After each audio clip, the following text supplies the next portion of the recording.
You are listening to the Motherhood Unstressed podcast, and I'm your host, Liz Carlisle. Welcome to a new week, and I'm thrilled to be starting your week off right with my incredible guest today. Her name is Sanni McCandless, and you probably know her best from her work in the amazing documentary Free Solo.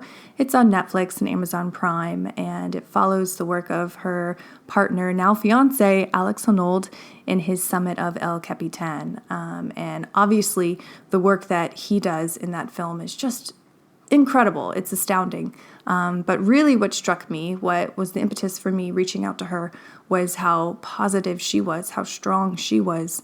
It really got my attention. And so I did some research on her and discovered that she is a life and transition coach. She's also the founder of an incredible organization, Outwild, which takes people out of their day-to-day on these retreats, and they can gain perspective and do life coaching and have a lot of fun doing scary stuff together. And so I just knew she would be a wealth of knowledge, and she really is. And we talk about so many things during this episode. I don't want to share too much, but really, by listening to this, you're going to gain some new perspective on how you can become healthier and happier in your life, in your relationships, why continuing to learn and grow is so crucial to that sense of happiness and well-being. And so I'm really just thrilled to share her work and her perspective and her light with you today. If you love this episode, please share it with at least one friend. Please tag us on your Instagram stories at Motherhood Unstressed. And of course, when you leave a review on Apple Podcasts, it does so much. And I see and read each and every one, and I just appreciate it so much. So without further ado, please enjoy my episode with Sanni McCandless. This episode is sponsored by Motherhood Unstressed CBD. This is my line of organic, USA-grown hemp that was specifically designed to help you, the listener, battle stress and anxiety naturally. And how does CBD work? Well, it works on your body's own endocannabinoid system. And when that system is working and in balance, it's affecting every other system in your body. So that means you're going to be sleeping better. You're going to be feeling less anxious. You're going to be feeling less depressed. You're going to experience less pain. All of those things are going to be running better than they were before because you're supplementing with phytocannabinoids to your own endocannabinoid supply. It's an amazing scientific fact, and more science and research is coming out daily. I'm reading it all for you. So if you are looking for an incredible product, you can go to motherhoodunstressed.com and use the code BUCKHEAD to save. Thanks, guys. Well, hello, Sanni. Welcome to the show. I'm so glad that you're here. I'm so excited to speak with you. This got rearranged due to my crazy schedule, so thank you for being flexible. And before we even begin, congratulations on your engagement. Thank you. Yes, that was just a little over a week ago now. Wow, that's awesome. So we're going to talk about the work that you do, the amazing work, your philosophy on life. But before we get into all of that, I kind of wanted to take it back and tell us about that moment where you kind of gave up the status quo of the traditional, college and then career and kind of carved out your own path. How did that happen? Yeah, absolutely. So I was, after college, I moved back to Seattle. I was actually from Washington originally. I moved back and I started working at a tech startup, and I worked in a marketing position, and I worked there for a couple years. I actually loved working there. I loved my job. I loved my company. And I also had studied abroad a few months after I graduated, and had seen this sort of more widely accepted lifestyle in Europe where people would work jobs for a couple years and then take time off in between.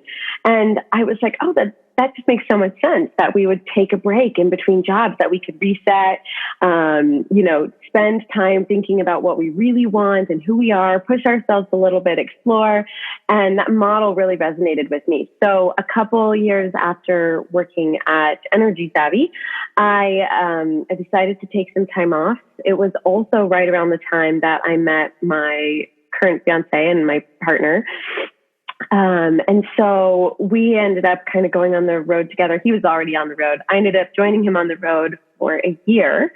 And then after that year, I knew I wanted and needed to go back to work. And it was kind of this realization, I think actually being on the road for a year, seeing all these different alternative templates for how to do life and how to create a business or how to make money, all of these different things kind of helps me approach that question with a lot more creativity and curiosity of like, well, what are my actual options? What is out there that I could possibly do? And I decided that I had enough money left in the bank account to give myself a little bit of a runway for starting a business, and that if it didn't work, that was okay, and I'd find something else, but that I'd give myself that sort of 6-month block of time to try it out.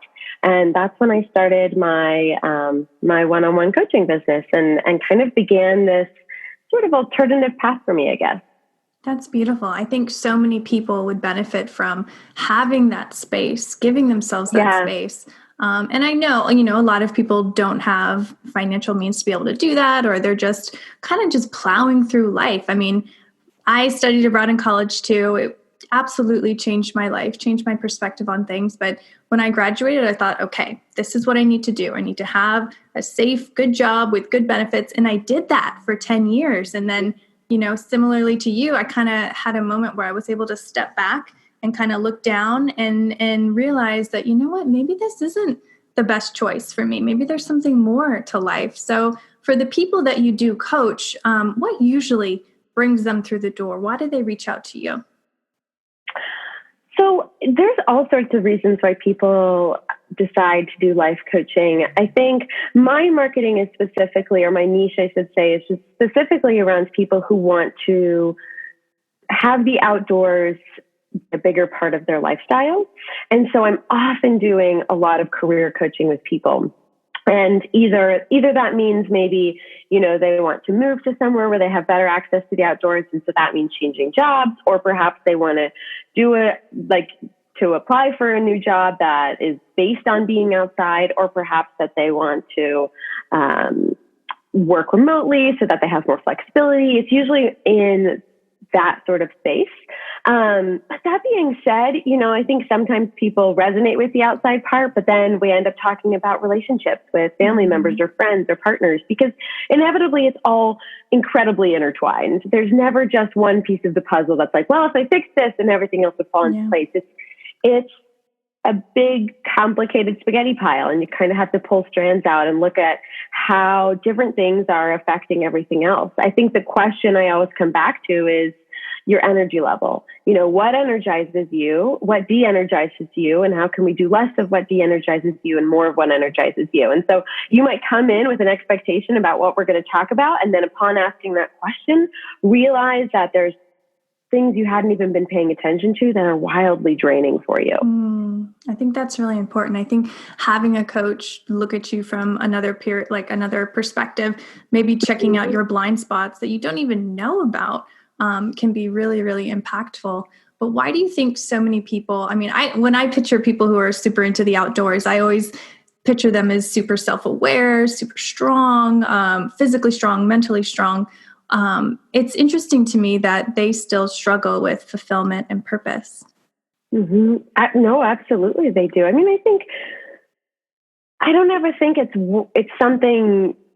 I don't think it's something you even just achieve once in your life, right? I don't think that once you find fulfillment and purpose, you're just set for the rest of time. I think it's something that comes in and out. You make it through a period of time where you feel incredibly value aligned. You feel like you're on track. You feel like your life is going the direction that you want it to go. And 6 months later, that exact same solution might not be working for you anymore.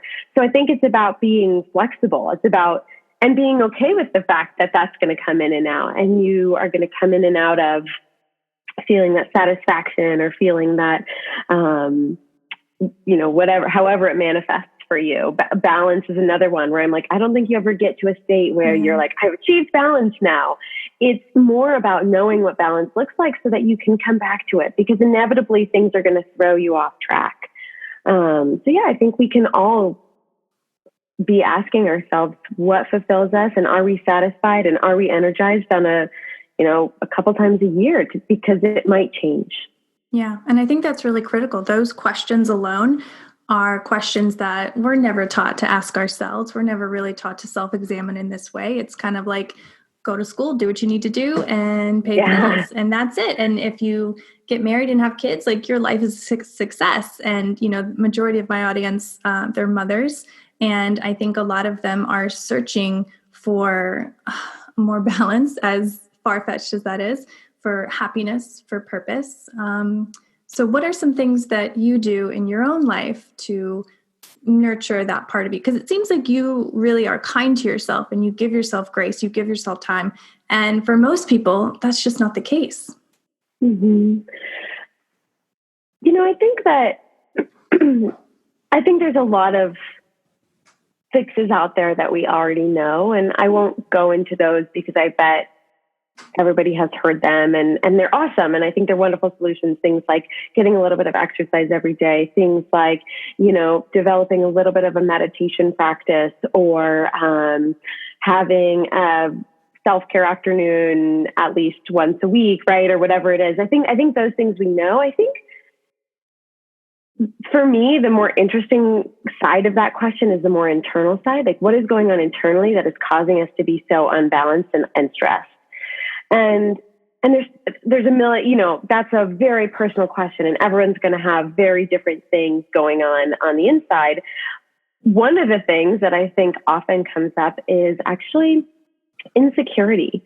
And I think that when we feel really insecure, we go to a lot of effort to prevent the people around us from knowing what we don't know, from figuring out that we don't deserve to be where we are, or that we aren't doing it right, or that we don't have all the answers. And it's exhausting. It's exhausting. And I actually, when I work with mothers, this is not an uncommon thing that comes up because they have so many expectations on top of them. Nobody wants to be the mom that goes up there and says, I have no idea how to mother, right? That would be that could be associated with a lot of shame for somebody. Mm-hmm. And I think I would come in and say, that is absolutely okay. You do not have to have all the answers. It is okay if you feel insecure. It's okay to ask questions. It's okay to not know how to do this. How would you know how to do this if you're a first-time mom, and giving yourself that forgiveness and that space to say, okay, I know what I know.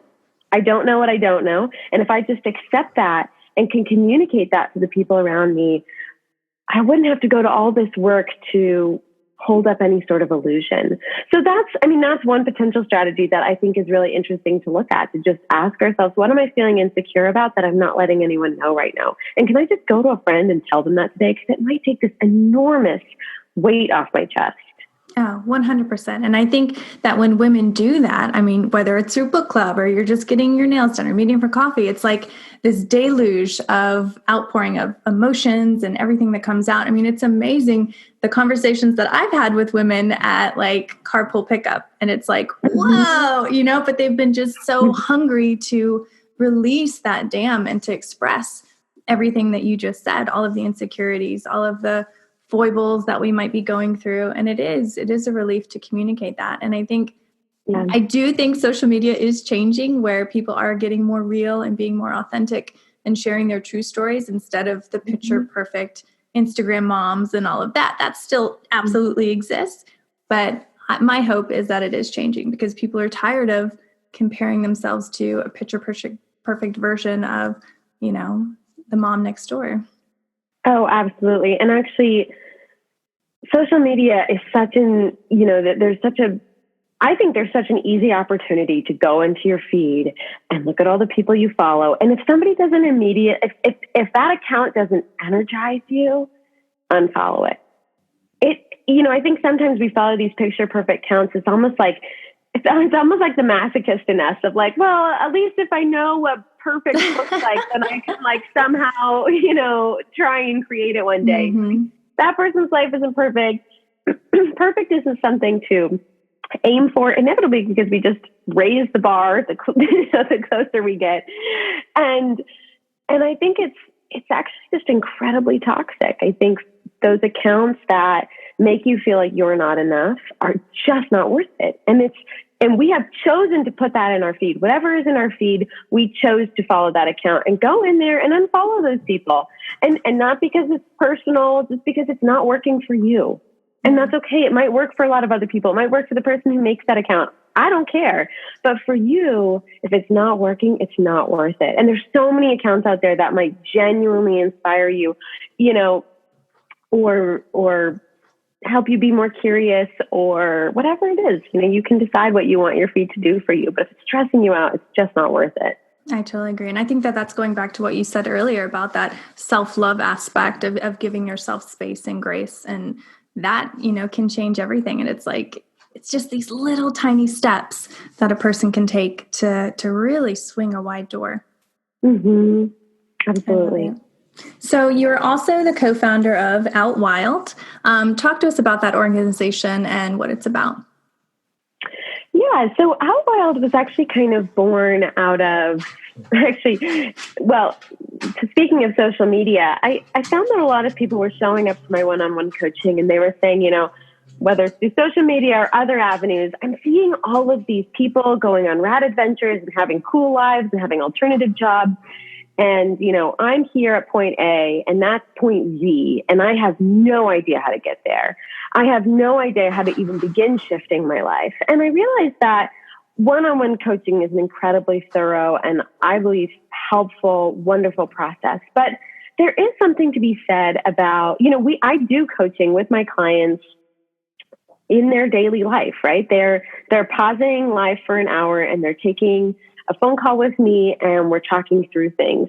But there is something to be said for actually stepping outside of our daily life to get a little bit of that perspective, which is actually how we started this phone call, talking about perspective and how do you get that? And so Outwild was kind of born out of this realization that there could be a really interesting fusion of being on a retreat, taking time outside of your daily life to spend 3 days somewhere beautiful outside, while also doing life design courses, while also taking workshops that help you re-identify your values, that help you better understand your desires, that, all of these different things, so that at the end of the weekend, you can go back to your daily life and kind of reinsert what you learned.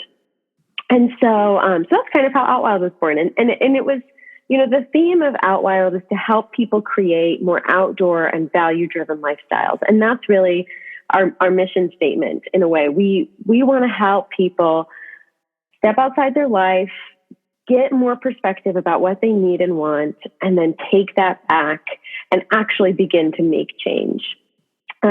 So anyway, it started a couple years ago. We've done quite a few of these 3-day retreat style weekends. We have 3 coming up this year in 2020.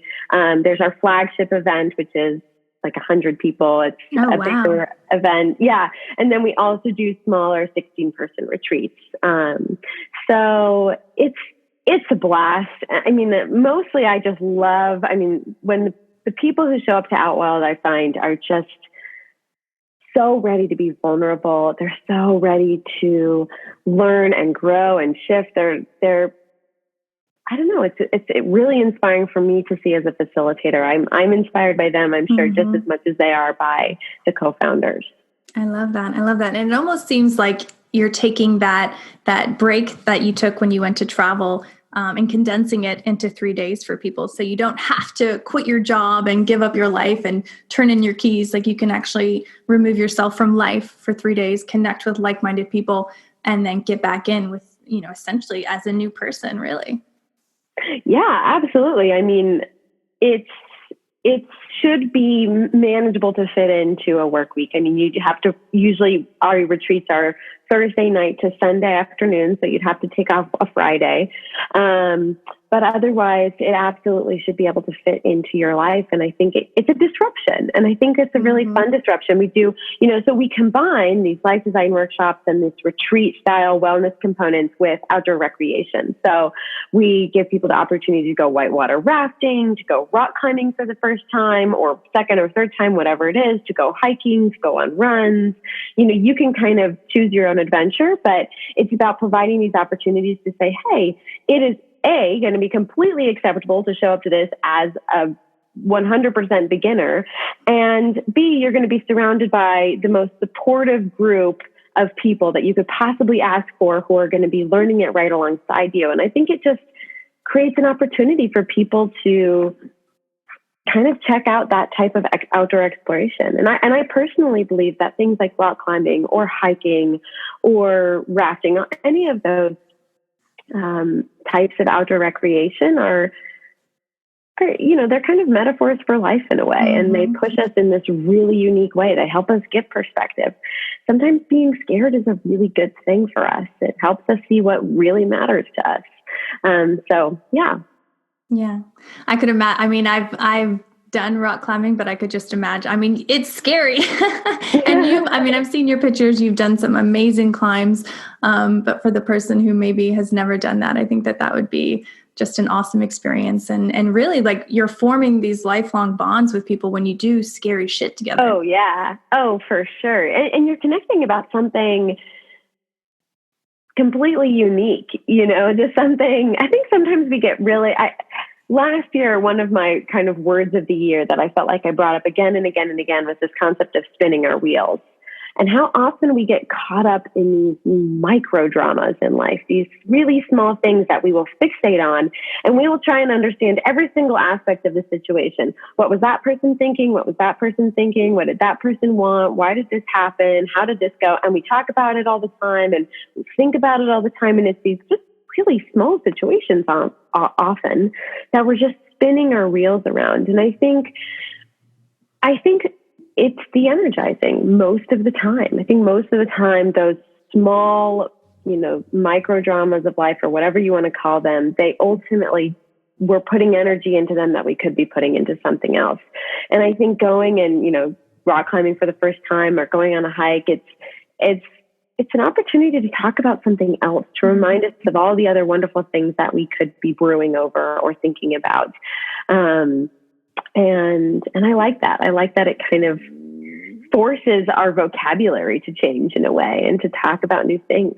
Yeah. And if you're faced with death, you're not really worried about what Susie said. Yeah. Exactly. It all matters a lot less. But going back to the reason that I reached out to you initially, when I very first found you and found your work was through the incredibly popular documentary Free Solo with your partner, Alex Arnold. And, as amazing as the work that he was doing and what he accomplished through that documentary, what really struck me was you and your fortitude and your strength and how you stood up essentially to a lot of tough stuff, facing, in the documentary. He basically, for those of you who don't know, I don't know if you cannot know what this is, but he does free soloing and puts his life at risk, and you are there with heart full open, loving him, standing by him through all of that. And he's essentially like pushing you away a lot. And you're still there and you're just you. So talk to us about how you cultivated that in your personality. Were you born that way? What do you do to be so strong? Oh, there's a lot in that question.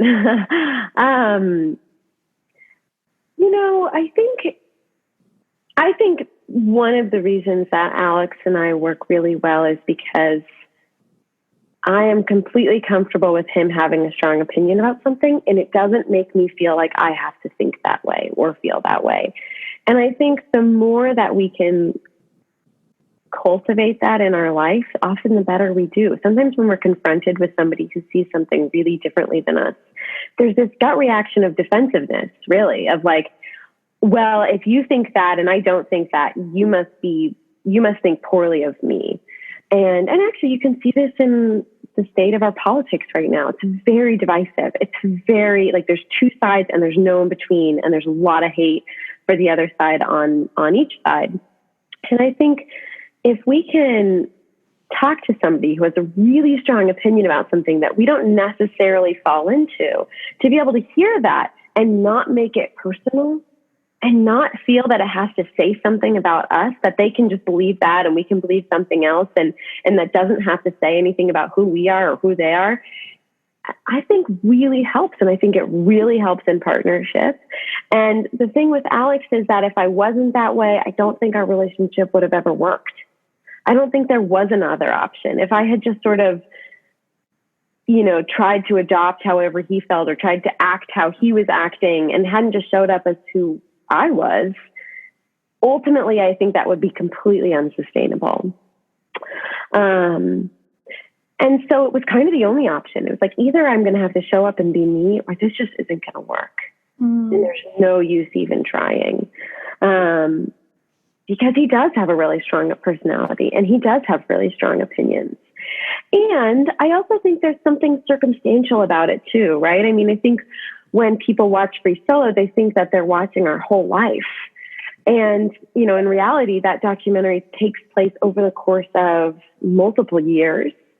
And it's a microcosm of our relationship together, right? I mean, Alex prepping for that climb was obviously a huge part of where his energy went to for that period of time, but it wasn't the only place his energy went for that period of time. And so I think when you have a partner who has a very specific circumstance in their life and you know, okay, this is a lifelong dream. We've been dating for a year and a half. I'm going to take the back seat a second because that's okay. It doesn't mean that they don't love me. It doesn't mean that I'm not important. It doesn't mean that there is going to be a time when I am the singular focus of your attention. It just means that it's not right now. And that is pretty freaking understandable given that you've spent your whole life wanting to achieve this thing. And I think all of us, you know, it's good to look at our partners and think about what is that thing that they really care about where I could just be 100% okay playing support role for a sec because it's that big of a deal to them. And know that it's not going to be forever. I knew that Alex wasn't going to be trying to free solo El Cap for forever. I knew that he was putting a lot of time and energy into it, and he was either going to decide that it wasn't possible or he was going to decide, like, this is my moment. And so I think, you know, I was definitely okay taking a back seat because I knew that long term that was the best way that I could show that I love him and that there would be numerous opportunities for him to show me how he loves me after that. Wow, that was so well said. That was beautiful. And I think so many women listening to this have done that or maybe not done that as well and are thinking, okay, well, I mean, I'm speaking for myself, like taking notes, you know, the next time my husband really needs some support and, you know, instead of resenting him or saying harsh things and, you know, throwing a fit, being like, okay, I get it. You know, this is your time. And, you know, when the time comes that it's my time, you know, you'll be there too. And I think they do. I mean, I think we are always reflected back with what we give. And so your example is really just rare and really beautiful. So thank you for that. Yeah, no, thank you. Mm-hmm. Okay, so we are at the point in the interview where I have some rapid fire questions for you. Oh gosh, okay, I'm never good at these, but give me what you got. No, they're not bad. Okay, intentional living is? Intentional living is taking time to pause and reflect on what we actually want to create versus falling prey to what we think everyone else thinks we should be doing.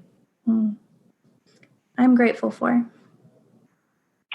I am grateful for my partner, my friends, and my family. And last one, what's something that you've learned in life that you wish someone would have told you earlier on? I think one of the things that comes to mind is that learning is a lifelong process. I think so often when we're young, we associate school with where you learn, and then everything outside of school is where you perform and apply. And I don't think that's true. And I don't think school is the only place you can or should learn. I think I learned just as much from my job as a cashier in high school or waitressing in college or as a nanny as I did in the classroom. And I think they're both incredibly valuable. And I think that after school, it is up to us to continue our education in whatever ways that we see fit. And it's worth it. And it's worth it to carve that time out for education, to not just feel like now that school is over, my education is done. So that I could have started prioritizing that sooner. Wow. Well, you are definitely a very old soul. But thank you for sharing your light. And is there anything that you're wanting to learn next in the spirit of continuing education? Oh man. Wedding planning. Yeah, actually, how does a wedding work? I don't know. I eloped. Yeah, you know what? That has crossed my mind. That is not off the table. Mm-hmm. I'm reading Esther Perel right now. I'm reading the book Mating in Captivity, and it is exceptional and fascinating. And it really does bring about so many questions about our sexual lives and what a healthy sex life looks like and what healthy partnership looks like. And I'm just loving it and eating it up. And so I guess that's what I'm learning about right now. I love it. And I love her. So yeah, I'm all about it. Thank you so much, Sanni. This was fabulous. Thank you so much for sharing your story, your light, all of your advice, and keep doing good work. Well, thank you so much for having me. It was so wonderful to be on the show, Liz. You are such a ray of light yourself, and I've seen your TED Talk, and you obviously have a wonderful presence as a podcast host. So thank you for having me. Thank you. You have been listening to the Motherhood Unstressed podcast, and I'm your host, Liz Carlisle. Thank you so much for tuning in, and if you love this episode, please share it with at least one friend. Tag us on your Instagram stories. That's a great way to support the show. Make sure that you're subscribed so that you never miss out on a morning meditation or on an interview with an incredible person doing incredible work in the world. And if you haven't already, please hit those 5 stars on Apple Podcasts, because it really does boost the show's rating and just it gets the message out to more and more listeners. So thank you.